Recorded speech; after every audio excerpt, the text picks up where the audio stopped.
বছর ঘুরে যায়, সময়ও থেমে থাকে না, কিন্তু কিছু শূন্যতা থেকে যায় যা আর কোনো ক্যালেন্ডার পূরণ করতে পারে না। 2025 সালকে বিদায় জানানোর ক্ষণে পিছে ফিরে তাকালে চোখ ভিজে আসে, কারণ এই বছরের সংস্কৃতি, সঙ্গীত ও রূপালী পর্দা হারিয়েছে বহু আপন মুখ, যারা আলো ছড়িয়েছেন জীবনের শেষ দিন পর্যন্ত।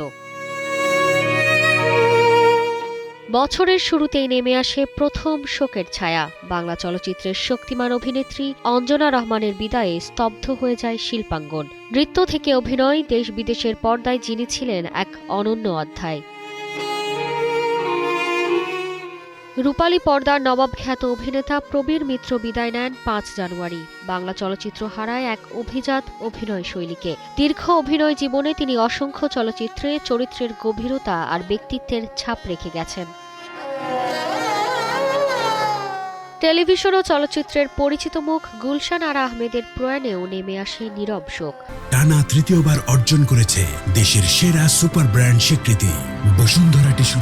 বড় পর্দা থেকে ছোট পর্দা সবখানেই সাবলীল অভিনয়ে তিনি তুলে ধরেছেন মমতা, শক্তি ও বাস্তব জীবনের নারী চরিত্র।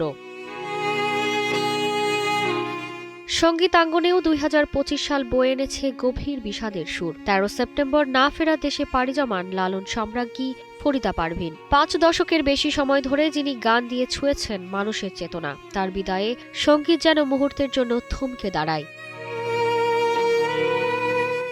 এছাড়াও সঙ্গীতাঙ্গন হারায় ব্যান্ড ওন্ডের ভোকালিস্ট ও বেজিস্ট একে রাতুলকে। কিংবদন্তি অভিনেতা জসিমের সন্তান হিসেবেও পরিচিত এই শিল্পীর অকাল প্রয়াণ নতুন প্রজন্মের সঙ্গীতে তৈরি করে গভীর শূন্যতা। আজ তারা নেই, কিন্তু রয়ে গেছে তাদের কাজ, রয়ে গেছে স্মৃতি, সংলাপ, গান আর দৃশ্যপট, যা সময়ের স্রোতেও মুছে যায় না। 2025 সাল বিদায় নিচ্ছে, কিন্তু যারা চলে গেছেন তারা থেকে যাবেন আলো হয়ে, আমাদের গল্পে, আমাদের সংস্কৃতিতে। তারতিবা ফারুহী, কালের কণ্ঠ।